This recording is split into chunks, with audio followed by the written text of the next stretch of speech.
Hi, everybody. James Escarcega, along with the man who was cheering as hard as he could on Sunday night for his Those Rams for the Rams. season opener, Freddie Robledo. Freddie, you need to get to Yeah, football it's a, it's season. an it's it's a new day. The Rams are great. UCLA is great. USC football's got to hire a new coach. The Lakers are going to be great. The Dodgers are in a pennant race. What's better than Southern California right now? Good luck in that new coaching hire at SC, by the way. Thanks, appreciate it. Yeah, But I I will think tell Ed you, I will. Orgeron is ready Yeah. to go. He'll be ready to go in a couple of weeks. I will tell you, Fred. Us sissy blue fans would love to see him take over. Oh, I'm sure they would. I will tell you, Fred, and we don't want to divulge, dive into it too much, but SoFi Stadium is probably the most beautiful stadium I've ever been to, and I've been to quite a few. It is absolutely awesome. You watched it last year, when there was nobody there, and in some of the preseason games, but there was something about that first live game. It just looked different. It was great. And you could see how spectacular it was, and yeah, I can't wait to go there myself. Yeah, just leave early and expect to be home late. That's all I'm going to say. Yeah, I heard the parking is horrendous, but that's that's a different story for another day. That's exactly right. Freddie, let's take get into it. You go ahead, please. No, I said let's get into it. Let's go. Sure. So let's talk about last week real fast, Freddie. I really want your take on the Damien Orange Lutheran game. We haven't talked about it privately too much or anything, but what a game Friday night. And you were almost right, nearly correct. I think in gambling you had the right number, you had the right team, you just didn't get paid out, so to speak. But I think this win is really going to move the program the way on a fast track that Matt Bechtel wants. Yeah, well, I said before the game, I thought it was a winnable game, and I thought they would win being at home. Obviously, going to overtime and Orange Lou needing to score late, kind of showed that Damien has arrived, so to speak. You look at their two losses, 2 points to Loyola and overtime to Orange Lutheran. Orange Lutheran is undefeated. I know they're not the Trinity League level of Servite and Bosco and Mater Dei, but they're still from the Trinity League, and they're still a great program.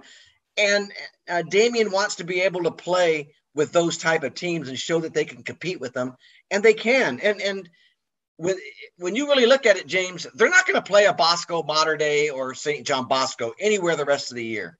So if you can compete and take a team like Orange Lutheran to overtime, that tells you right now in every game from here on out, no matter who Damien gets in the playoffs, because they're not going to be in Division I with that top 8. That's also going to have Centennial and whoever else gets in it. Right.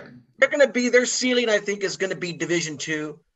Who knows? Maybe they slip to Division III. But what we know about Damien is they can play and beat anybody. You've got to start thinking this year expectation is championship or bust, because we're capable of that. And they showed they were capable last week. And it's not going to be just this year, by the way, Freddie. Their quarterback is a junior, Dylan Gutierrez. He was fabulous Friday night, I thought. He was absolutely remarkable. They have the majority of their skill guys are underclassmen. So this is not a one-year flash in the pan type of deal. They're going to be good next year and the year after and the year after. You're right. I think the expectation is right. And if they're in Division III, Freddie, I would think they'd have to be the favorites to win it all. Yeah, well, we'll see who's in Division III and who's in Division II and how it stacks up. I think them in Division II, they're going to have a chance really against anybody. And like I said, that game against Orange Lou showed that they can play with anybody. And I don't think they're going to slip all the way to Division III. When you look at the rest of their schedule, I think they're going to get out. They got Oaks Christian this week. Oaks Christian has had it rough. They probably win that game. And we'll see what happens. We'll talk a lot about next week when they go to Kiefer and play Bishop Amat, because that's going to be the game of all games this year. I think that everyone's kind of anticipating how that one's going to turn out. Who would you make the early favorite in that game next week? Damien. I think you have to make it Damien right now. Yeah. And it's no huge knock on Bishop Amat that they lost to St. John Bosco and Servite. It's just the way that they lost. Look, I think Servite would have gone into to Damien and beat them up. But I don't know if they would have fell behind 44-0 like Amat did. I just think Damien might have made it a more competitive game. But again, they're going to play in a couple weeks. Bishop Armada is going to pick themselves up off the turf. They're never going to see anything like that again. You won't see another train wreck like that the rest of the season. They play losing there on Friday. That's going to be a really good game, and then they'll go from there. There are two teams that will meet in 2 weeks, James, and Bishop Amat and Damien could even meet in the playoffs. We just don't know. There's so much intrigue in these next 6-7 weeks before the playoffs start. Before we get to the action this week, Fred, just you have been a veteran of the Pasadena area for so many years. I just don't know what to make of the situation right now with Muir 2-0. Pasadena is, I believe, 1-2 or 2-2, if I'm not mistaken. They just appear to be ships passing through the night, so to speak. Yeah, and it's let's be honest, it's opponents. Muir hasn't played the schedule yet that Pasadena's played. Muir intended to play a great schedule, but those first 2 games they were able to back out of and were able to beat the City School, and last week beat LaSalle in a 12-6 game. LaSalle is still yet to win a game. I think their defense, though, holding Richie Munoz and LaSalle to only 6 points says a lot about their defense. You know, in the first week they had a shutout. They had some problems scoring points, which if you're a Mustang, you got to be a little concerned because everyone's been able to put points on LaSalle this year, the other 3 opponents. So the fact they only scored 12 points is a little alarming. But, hey, you're going to find out this week. They're hosting St. Francis. We all know what that is. You know, your defense is going to have to show up and show out if you got any chance of winning that game. But that's going to be the truth game for Muir. We'll find out exactly how good they are this week. They've got to be excited to be 2-0. You called the game last week with Pasadena against Culver City. I was surprised because I thought after Pasadena's win, the week before against Paraclete, that was going to be one that kind of set them off. And I even thought they might go undefeated the rest of the way after that game, James. So to take a step back and be 500 right now, that's a little disappointing if you're Bulldogs fans, but they're going to be just fine. You still got to say that, they're going to be the favorite over Muir when we get to that turkey tussle way down the line. But when I look at the Pacific League overall and what teams are doing, it still may come down to Muir and Pasadena, James. Crescenta Valley's struggling, right? Arcadia's struggling. The Burbank schools out with Burroughs, I don't know what's going on there. This could very well be a Muir PHS turkey tussle for all the marbles late in the season. Wouldn't that be something again over at the Rose Bowl with all the and look playoff at you. seedings and everything on the line? Wow! Look at you wearing your shirt. Red is better. You're already buying the Kool-Aid over at PHS. Sure. Maybe I got my Glendora red on because I was so impressed with how they looked on Friday for Thursday night, Freddie. And I just don't see them losing many games. They got West Covina this week. Freddie, I really like this team, man. Yeah, I'll tell you what. So we're saying that next week is the game of the season, right? Bishop Amat and Damien. Sure. Well, I'll tell you, a few more weeks down the line, I think we're going to see undefeated Glendora against undefeated Ayala. I don't know what week that is, week 8, 9, or 10 or whatever, but they're going to meet in league, and I think that's going to be for their league title, and that's going to be a mammoth game. It's going to be at Citrus College, so I'm going to make sure that I'm in attendance for that one. That's going to be the game. I think you're right. Glendora goes undefeated until they get to that game. I think they're going to, it's not even a league game, right? It's going to be a week 7 game. Right. Or a week. Yeah, I'm not sure exactly what week, but those two are going to meet. Glendora's going to win their league easy. Their 3 opponents in their league are really struggling this year. I think none of them have won a game, if I'm correct. So Glendora's got an easy league schedule. It was supposed to be a tough league, but everyone's just down. It worked out that way. So the Ayala game is going to be the game where you're going to have 2 undefeateds meet in a few weeks. We really do want to talk about some of these games here, but there's so much that happened last week. One last thing, Freddie. I wanted to talk about various issues, but we're not going to do that. We'll save that to next week. But Bonita beats San Dimas again in the smudge pot, and you really have to wonder now if, does San Dimas what do they have to do to win a game in the series? Well, it's right now Bonita's better, and Bonita's always kind of had a size advantage. They've always kind of had a numbers advantage on San Dimas, but it's been a rivalry game. And look, San Dimas has been great over the years. They've always been in lower divisions compared to higher divisions for Bonita. So the Bearcats are have always, to me, been sort of the slight favorite in this series. But I kind of knew going into this game, the way San Dimas had struggled to put away Santa Fe the week before, and the trajectory that Bonita had taken, starting with the victory over Lucerna and what they'd done this year. I thought they would actually win by more, James. I think 28-14, I think is a score that tells me that, San Dimas, I think they're going to be okay in the Valley Vista League. That Northview game is going to be great. The Diamond Ranch game is going to be tough, but I think they're going to be just fine.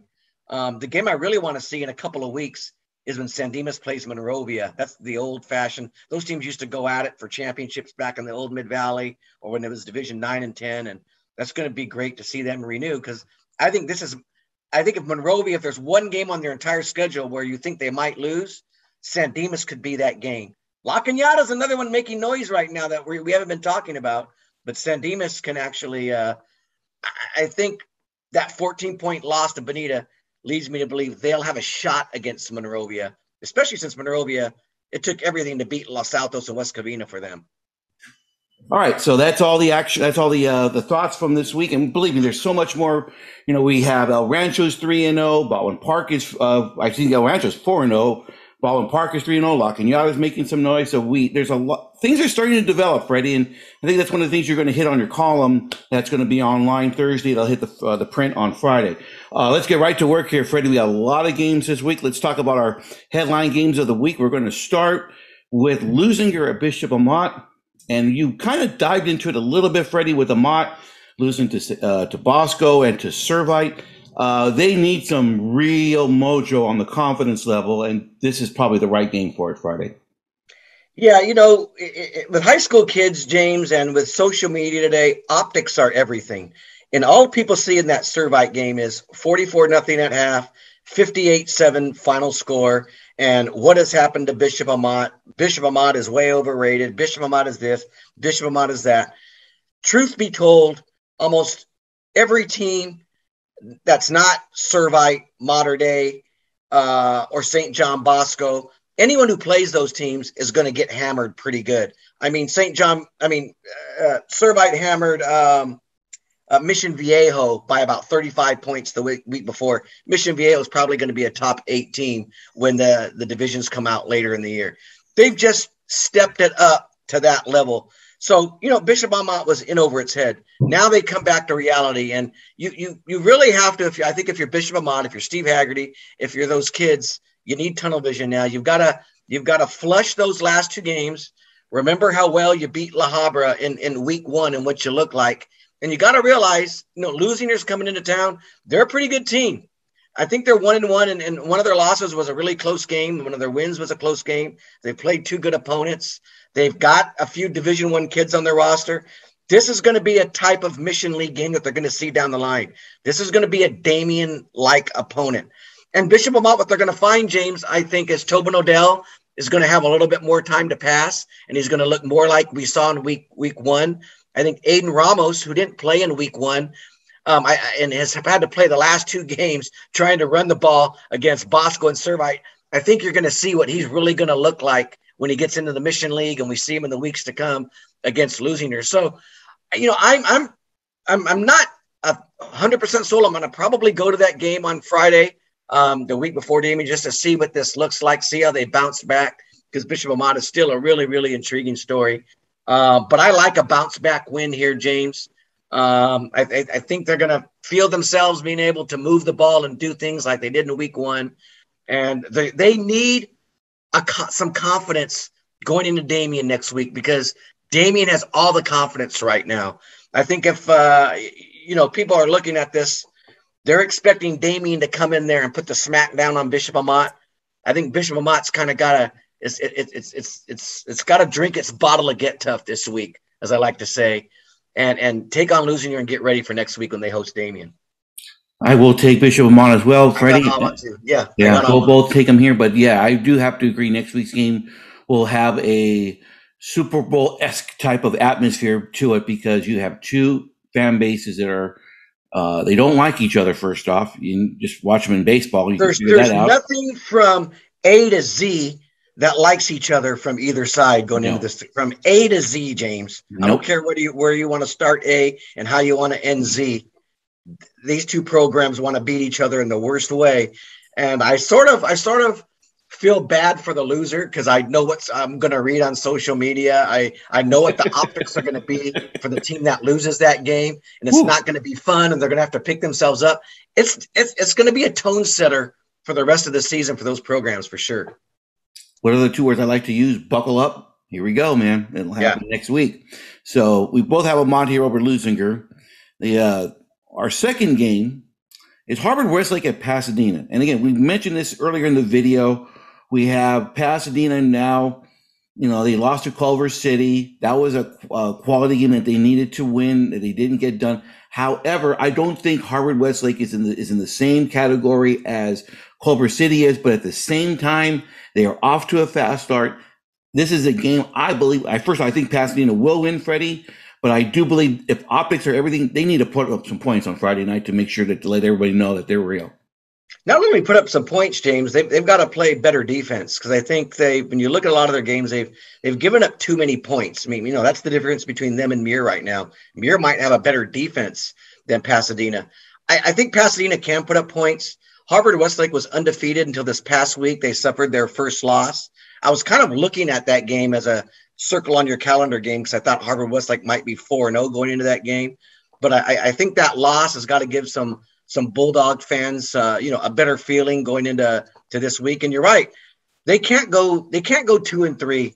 Not after all this hoopla, not after all this talk. They've got to win this game, get back above 500. You know, be that team that Coach Maxey and everybody talks about on social media, the Red is Better crew. You can't be Red is Better and start the season 2-3. So I've got Pasadena winning. They're going to be at home, but I think their defense. They really need to show up and look, at the end of the day, you've got to stop teams. You can put up a lot of points, but if teams are going to match you score for score and you're going to have to beat them in a shootout, you're going to have a lot of games like they had last week. So I'll be watching what the final score is in this. And I'll be, Donald Morrison will be, or you'll be at that game. I'll be at the game Friday night, Coach. Yes, sir. Game this week. So you'll be able to give us a full report on what that defense looks like on Saturday morning or come Friday night. Absolutely. So we both have Pasadena here on the bounce back here on Friday, and then there's probably another intriguing game, Freddie. For Muir, beating LaSalle is one thing. Beating St. Francis is a totally different animal. St. Francis didn't play last week due to Inglewood having to back out because of COVID-19 safety and protocols. I just think Muir was going to have a tough time stopping a gentleman by the name of Max Garrison. Yeah, well, Max Garrison, obviously he had his way in that season opener where he rushed for 6 touchdowns. And then a really good defense showed up in Damien the following week, and they really were able to limit and stop him, and they blew St. Francis out. Now, you're right. St. Francis has had 2 weeks rest. I think they might have actually even caught a break and were able to kind of rest up, not having to face Inglewood. Inglewood's really good, James. I think they would have lost that game. But I think now they go to Muir, and this is really a test for Muir to see where they're at. I don't expect Muir to win. I'm really interested in what the final score would be. And if I was going to set a points line on it, I'd set it at about 20, which I think that's fair, James. St. Francis is that good, and Muir is that next level down. It's no disrespect to the Mustangs. I really think that St. Francis is better than they showed against Damien. I think that game got away from them some. You can't have players like Max Garrison, their quarterback, and Dean Harrington and all that tradition and get beat that bad by Damien. I mean, that's just not who they were. I think that was a game that got away from them. And I think this week against Muir, you're going to see them really turn up the volume. And as great as Muir's defense is, I just think they're going to, like Bishop Mont ran into something too tough in Servite, they're going to run into something too tough in St. Francis. One thing to keep in mind too, Freddie, is St. Francis's offensive and defensive lines are huge. Not big, huge. Yeah, and I think St. Francis would beat Pasadena as well. So anyone trying to, make comparisons. Don't start. I have them ranked number 4 in the area for a reason because they're number 4 in the area. And that loss to Damien is going to look a lot better as the season goes on, I believe. I think so too. That's a quality opponent that, they probably weren't ready for.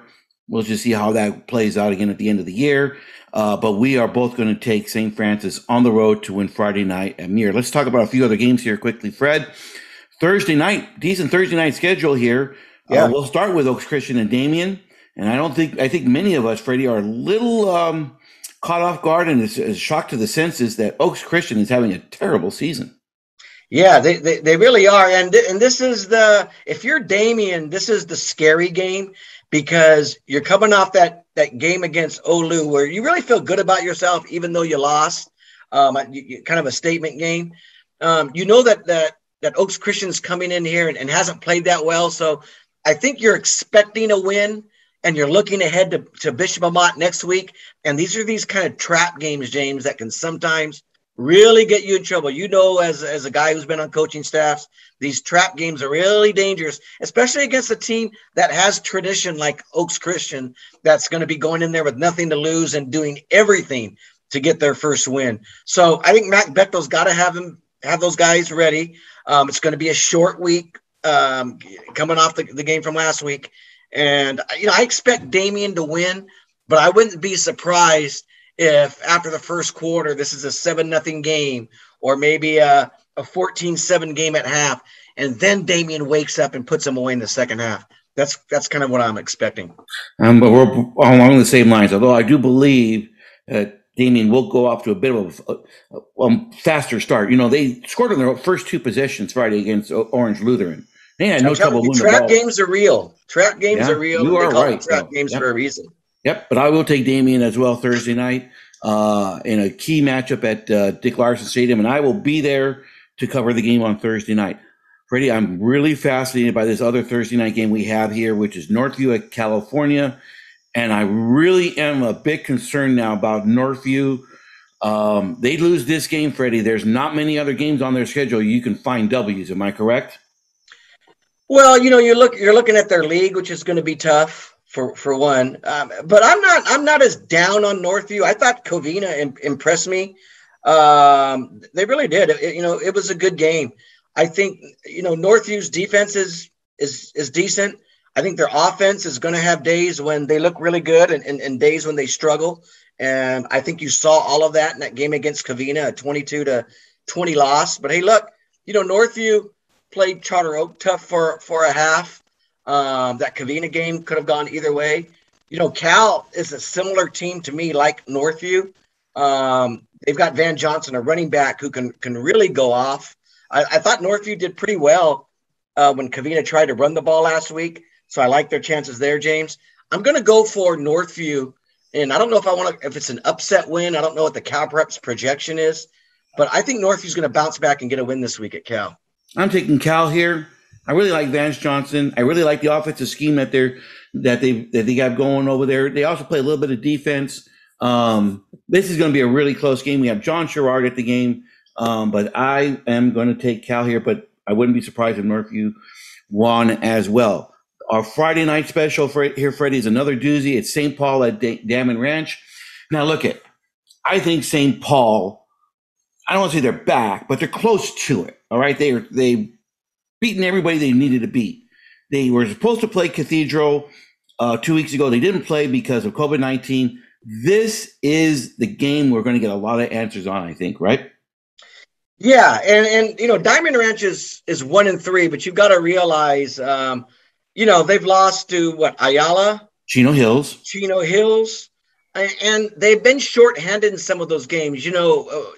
Mario, their quarterback I think he's missed a couple of games. Mm-hmm. They've had some key players out. I mean, when I say key players, I mean really important pieces in a couple of those losses. And I think they're getting them back this week. I think they're going to be full this week, James. And that's going to be the test for St. Paul going over there. I think Diamond Ranch beat St. Paul in 2019, the last time that they played. I remember that. It was a defensive-minded game. Yeah, and that was a good St. Paul team back then. So, yeah, this is sort of when we talk about games of the week, I think this is a big one. Forget Diamond Ranch's record right now. They would have had a better chance in some of those games that they lost. They're a better team than 1-3. And yeah, I really want to know how good St. Paul is. I mean, that 3-0, all the opponents that they've played, each one of them has at least 2 wins. So while if you look on CalPrep's rankings or you look at those opponents, you know, they don't jump out at you. They're not highly ranked, but they were able to get wins against other teams, and St. Paul just destroyed all 3 of them. So I think for me, this is a truth game for both teams, James. Both teams, this is the truth game. And I'm going to go with the team that's undefeated right now, and I think St. Paul's going to go over there and win. I think it's going to be close. I just have a feeling they're going to pull it out. So do I. You don't agree with me. I do. I do. Yeah, Okay. You stole my thunder, pal. I thought you were going to take the I old was setting DR up at for home. Diamond Wrench with that. St. Paul, I mean, they're St. Paul. They're playing well. I just think even with all of them healthy, they're going to beat them. Okay, It's going to be a good game. There's 2 votes here for St. Paul on Friday night against Diamond Ranch. All right, Freddie, you know what time it is, right? Here go, James. Yes, Show sir, 'em. it's time for the lightning round. That's right, everybody. We're going to go 8 games this week with quick takes, quick picks from Freddie. He's been ready to go all week. He wants to redeem himself a little bit, so here we go. Did I do bad last Freddie. week? Did I do bad in my life? I think we did okay. Yeah, you know? that's fine. I know someone just picked Northview to beat Covina by a couple of touchdowns last week, and that would be me. So who would hold that? Hey, Arcadia LaSalle, Freddie. This is a good game here. This is a Thursday nighter. LaSalle is going to get their first win. You know, Richie Munoz is not going to start 0-4, okay? But here's the deal. Arcadia's got a pretty good quarterback, too. This is a game between 2 teams that have 2 of the top 5 leaders on max preps that are posted. But I like LaSalle, James. I think LaSalle's going to get him. When Arcadia lost to Monrovia the way they did, that told me a little bit more than I needed to know.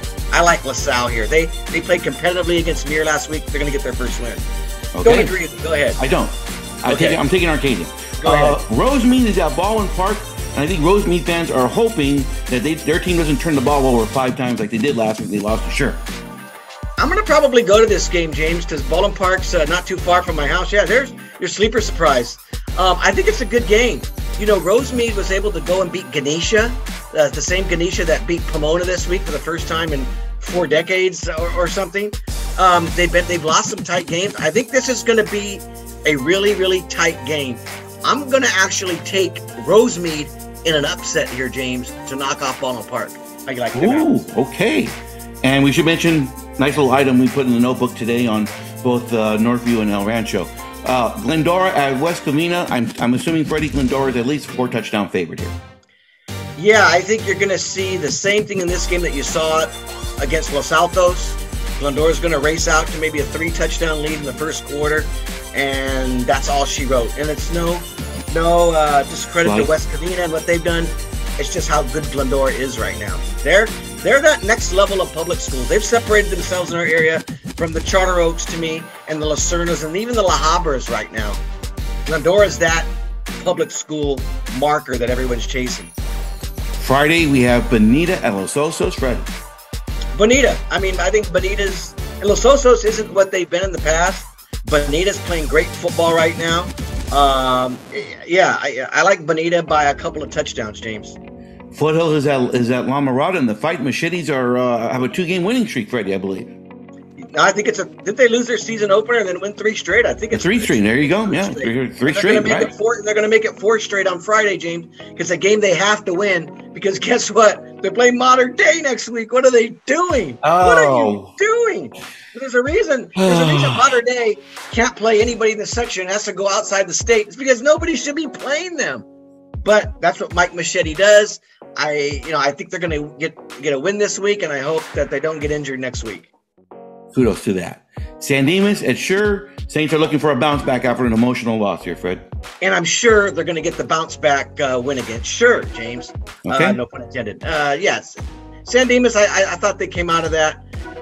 It was impressive that they were able to hang with Bonita, so to speak, for as long as they did. And they're going to be just fine. Alhambra's at South Pasadena.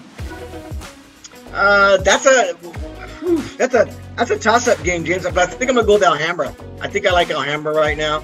I think in that Rio Hondo League, it's a 2-team race. Monrovia and La Cañada, and then there's everybody else. Well, I guess I shouldn't say everybody else because Temple City is at the bottom of the barrel. But I think South Pass and Pasadena Poly, and San Marino, they're all kind of that same team. Arroyo is at Whittier, coach. Yeah, Arroyo's been really impressive this year. I think they're one of the surprise teams, James. I think they're a little better than we thought. Look at their schedule. Is there a chance they can go 10-0? Because I don't see anyone in the Mission Valley League that's going to beat them. I don't think so. So we talk about undefeated teams. I think Arroyo's got a shot. Monrovia's got a shot. Baldwin Park has got a shot, even though I picked against them this week. And we'll see what divisions that puts them in at the end of the year. They may not like it, but I think Arroyo's going to win on Friday, and I really like them to go undefeated looking at their schedule. Final game here, Freddie. We mentioned this game because we really feel bad for our buddy Aram Talesian. Temple City's at Rio Hondo Prep. They're playing at Kare Youth. Freddie, Rio Hondo Prep is they should have one game on their mind here fairly soon, and that's that game against Campbell Hall. That will be for that final playoff spot in the Gold Coast League. James, this is tough. I know it's so tough. So our man Aram is sorry, just Aram. We're just it's Temple killing City, him right now. Before we even go into predictions, when you think Temple City and Los Altos in the San Gabriel Valley have the 2 richest traditions ever. I mean, Temple City, what they did in the 70s, winning I don't know how many championships they won. Coach Hitchcock, right? Yeah, it was a lot. In the 1970s, Temple City was king, and then it went to Los Altos in the 80s. And those 2 teams won championships back to back to back. And they were John Wooden-esque in their eras. So to see Temple City, you can argue now in our coverage area, they've hit rock bottom, James. When I used to rank teams 1 to 36 or 1 to 40, whatever it was, it used to be Keppel was always at the bottom of that barrel. I don't think so. Keppel now has beaten Temple City. And they won again last Friday. Huh? And they won again last Friday. And we should give a shout out because I don't think in 25 years I've ever seen Keppel 2-1. But they are. And I've never seen Temple City this bad. And I don't want to pour salt on that wound. They know how it feels over there. We don't need to say anything that they don't already know. But this is going to be ugly this week because Rio Hondo Prep is just next level. This will be the toughest team that they played, maybe even over Monrovia. I think you can Rio Hondo Prep, I think, can play with Monrovia or any of these next level teams. So this game is going to be over in the first quarter, James. There's not much else you can say. It's going to be whatever the running clock allows it to be. 40-0, 50-0, 60-0. It's going to be something to nothing. That is your prediction. Wow. Who would have ever thought that Temple City is now a softball school? That's just the way it is these days, I guess, so to speak. They do have, however, the best sophomore girls volleyball player in Southern California. She's on the wrong, I would give anything to have a video of Aram Talesian walking into that locker room before a Temple City game and trying to rally the troops. An Aram Talesian speech, if you ever needed one, that would be great to see. It had to be on Zoom because he doesn't go to games anymore. So it had to be on Zoom. So it's just wow. Who would have ever thought that Temple City would be at the level they're at, so to speak? So it's just terrible. What is not terrible is what is becoming a Friday night tradition at around 10:30, and that's when Freddie puts it all together with the Friday evening wrap. The Friday evening wrap, and let's call it more like 11 because it's these games. The way these games have been going lately, I don't blame you. Going late, and by the time everyone's written their stories and they've been read and they've been posted on the websites, and we get the photo galleries up and we collect scores from about 40 games, it's about 11 o'clock. I'm going to put up the one-stop shop. That's the thread that has all of our game stories, the scores, the photo galleries, and it's really nice. Over the weekend, whenever you want to check in and see how your team did or read a story or find out a final score, it'll be all there for you on our one-stop shop page, James. And I'll post that about 11 o'clock, let's say, on Friday night. And yeah, we're getting closer to league games, and this is it's starting to get exciting now as we get late in the season. And there's going to be good games this weekend. And then next week, boy, when we do this 2-minute drill, we talk about Damien and Bishop Amat. Woo! That's your seatbelts for that, because you and I are going to have to come ready for that one. Woo! And we should tell everybody, if you're a subscriber to our news group, not only do you get the Friday evening wrap from our area, but I know now Tarek Fatal's doing the similar one for the Daily Breeze. Damien Calhoun's doing one for the Daily Breeze. Tarek Fatal obviously for the Daily News. Orange County Register's doing their Friday night wrap. So you get it all from the Inland Empire all the way down. And we got new prep reporter John Davis out in the Long Beach Press Telegram. We got to get him on here soon. Covered his first game last week. Congratulations. Awesome. Welcome aboard, John. Yes, we are happy to have a new member of the group here, so to speak. And I'm giving you a warning, Freddie. You may have to do a volleyball game for me next Tuesday, Freddie. The volleyball game of the century. Who's that? La Cañada versus South Pasadena. La Cañada, South Pass. There is a rumor that La Cañada might be doing a blackout. Interesting. It is the volleyball match of the decade. Maybe I'll have to show up and show out. Yes, Coach. I'm just letting you know that right now. I have a personal obligation on Tuesday, on that 28th. I may have to lean on you or it's somebody. Not me. It's a John Sherrard special. No. We may have to pull out my friend Haley Sawyer from have her do it, because it is going to be something else in 2 weeks, folks. If you have not attended a volleyball game this year, please do so in 2 weeks. I'm going to play it up, because it is by far the talent on that court in 2 weeks is going to be off the charts. I'm just telling you that right now. Both coaches, I've already talked to them already. They expect to be favorites. So right offhand, it's going to be a huge match next in 2 weeks. What a week next week. What a week coming up. Oh, it's going to be great, Freddie, isn't it? And so Freddie's going to be at Bishop Amat Friday. I will be at Damien Thursday and Pasadena on Friday. We'll wrap it up on Monday. We should make one last note. Our weekend wrap, when we wrap all the action, is not going to be on Saturday, Freddie. We're going to do it on Monday, because we're going to put our Friday, right? We're going to put our Friday stories on the Sunday print, correct? Yes. Friday stories, except for my Bishop Amat game will run on Saturday. Okay.